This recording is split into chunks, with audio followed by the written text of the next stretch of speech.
ഇതാണ് KPM റീജൻസിയുടെ, നമ്മളൊക്കെ ഇപ്പോൾ താമസിക്കുന്നത് ഇവിടെയാണ്. ഞാനിപ്പോൾ താമസിക്കുന്നത് ഈ ഹോട്ടലിൻ്റെ 101ാമത്തെ നമ്പർ മുറിയിലാണ്.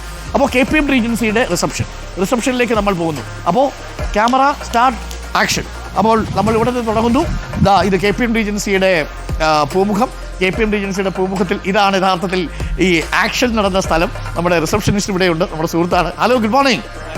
സംഭവങ്ങളൊക്കെ അന്ന് രാത്രി ഇവിടെ ഉണ്ടായിരുന്നു. എങ്ങനെ ഉണ്ടായിരുന്നു ഒരു സീൻ? അടിപൊളിയായിരുന്നു. ഞാൻ കൂടുതലൊന്നും ചോദിച്ച് ബുദ്ധിമുട്ടിക്കുന്നില്ല. അത് ഇച്ചിരി ടെൻഷൻ അടിച്ചായിരുന്നു ഈ ആക്ഷനൊക്കെ കണ്ടപ്പം? ഇവിടെയായിരുന്നോ അവിടെയായിരുന്നോ ബഹളം നടന്നത്? ഈ ഭാഗം മുഴുവൻ നിങ്ങൾ ഇവിടെ ഇരിപ്പുണ്ട്. ഓക്കെ, ഇവരിവിടെ ഇരിപ്പുണ്ട്. ഈ ഭാഗത്തായിരുന്നു ആക്ഷൻ സീനുകളെല്ലാം നടന്നത്. അത് കാണുമ്പം ഒരു കുറച്ചുകൂടി വലിയ വിശാലമായ ഹാളിലാണെന്ന് തോന്നും. ഇവിടെയായിരുന്നു ആക്ഷൻ സീൻ സംഭവിച്ചത്. അടിയും കുത്തുമൊക്കെ. നമ്മുടെ റോഷിയും ദീപകും ഒക്കെ ഇവിടെ ഉണ്ടായിരുന്നു. ദീപകെ, ആക്ച്വലി ആക്ഷൻ നടന്ന സ്ഥലം എവിടെയാണോ? ചോദിച്ചു കഴിഞ്ഞാൽ ഇവിടെ ഈ പരിസരം മുഴുവൻ ഇതിന് ഈ റിസപ്ഷന്റെ അകത്ത് വരെ കയറിയിട്ട് ഈ റിസപ്ഷൻ അകത്ത് കയറിയോ ആൾക്കാര്? അവിടെ ആ ചെയറില്ലേ, അവിടെ നല്ലൊരു അടിപൊട്ടി. ഇവിടെ നിന്നാണ് VK ശ്രീകണ്ഠനും ഷാഫി പറമ്പിലും മാധ്യമങ്ങളുമായിട്ടുള്ള തർക്കം ആരംഭിക്കുന്നത്. പിന്നെ അതിങ്ങനെ കറങ്ങി തിരിഞ്ഞ് ഇങ്ങനെ വരുമായിരുന്നു. ഇവിടെ വരെ വരും, വീണ്ടും തള്ളിയിട്ട് ഇതേ ഭാഗത്തേക്ക് തന്നെ എത്തും. ഏറ്റവും ഒടുവിലാണ് പോലീസ് പുറത്തേക്ക്. അതെ, ഇതാണ് ആക്ഷന്റെ ഒരു സീൻ. അപ്പൊ നമ്മൾ ആക്ഷനിലേക്ക് കടന്നിട്ടില്ല. അപ്പൊ ഫെനി നൈനാൻ വരുന്നു. അപ്പൊ സീൻ ഒന്നിന്റെ തുടർച്ച. ഈ ആദ്യത്തെ CCTV-യിൽ കാണുന്നത് ഈ വാതിൽ തുറന്ന് നമ്മുടെ ഫെനി നൈനാൻ വരുന്നു. ഫെനി നൈനാൻ വരുമ്പോൾ കയ്യിൽ പെട്ടിയുണ്ടോ? കയ്യിൽ പെട്ടിയില്ല.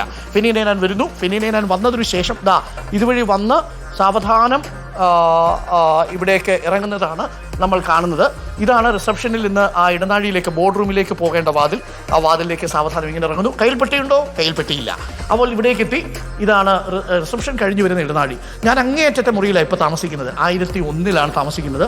അപ്പോൾ അതിന് തൊട്ടിപ്പുറത്തെ മുറിയിലാണ് ഇപ്പോൾ ഫെനി നൈനാൻ താമസിക്കുന്നത്.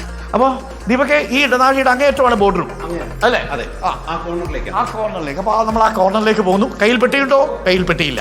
അപ്പോൾ നമ്മൾ നേരെ കോർണർ റൂമിലേക്ക് പോകുന്നു. കോർണർ റൂമിലേക്ക് നമ്മൾ എത്തുമ്പോൾ ഇതാണ് ബോർഡ് റൂം അല്ലേ? അപ്പോൾ ഈ ക്യാമറയിൽ നിന്നാണ് ആ ബോർഡ് റൂമിലെ ദൃശ്യങ്ങൾ പ്രേക്ഷകർക്ക് കിട്ടിയത്. അപ്പോൾ നമുക്കിനി നമ്മൾ ഈ ബോർഡ് റൂമിൽ എത്തിയതിന് ശേഷം കുറച്ച് കാര്യങ്ങൾ പറയാനുണ്ട്. അപ്പോൾ ഇത് ബോർഡ് റൂമിൽ നമ്മുടെ ക്യാമറമാൻ നിൽക്കുന്നു. അപ്പോൾ എൻട്രി.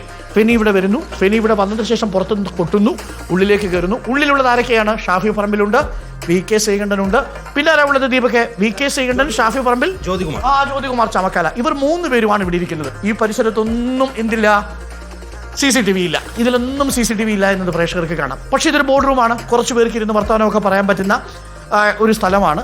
നല്ലൊരു ബോർഡ് റൂമാണ്. ഒരു ചെറിയ ബോർഡ് റൂം. ആ ബോർഡ് റൂമിൽ 3 പേരുണ്ട്. അപ്പോൾ ഷാഫിയുണ്ട്, VK ശ്രീകണ്ഠനുണ്ട്, ജ്യോതികുമാർ ചമക്കാലയുണ്ട്. ആ മുറിയിലേക്കാണ് രാഹുൽ മാങ്കൂട്ടത്തിൽ ആദ്യം വരുന്നത്. രാഹുൽ മാങ്കൂട്ടത്തിൽ വരുന്നു. അതിനുശേഷമാണ് ഫെനി വന്ന് തട്ടുന്നത്. ഇവിടെ നിന്നാണ് ഫെനിയോട് ബാഗ് എടുത്തുകൊണ്ടുവരാനായിട്ട് ആവശ്യപ്പെടുന്നത്. ബാഗ് എടുത്തുകൊണ്ടുവരാൻ ആവശ്യപ്പെടുന്നു. ഫെനി വാതിൽ തുറന്ന് പുറത്തേക്ക് പോകുന്നു. പിന്നീട് ബാഗ് തിരിച്ചു വരുന്നു.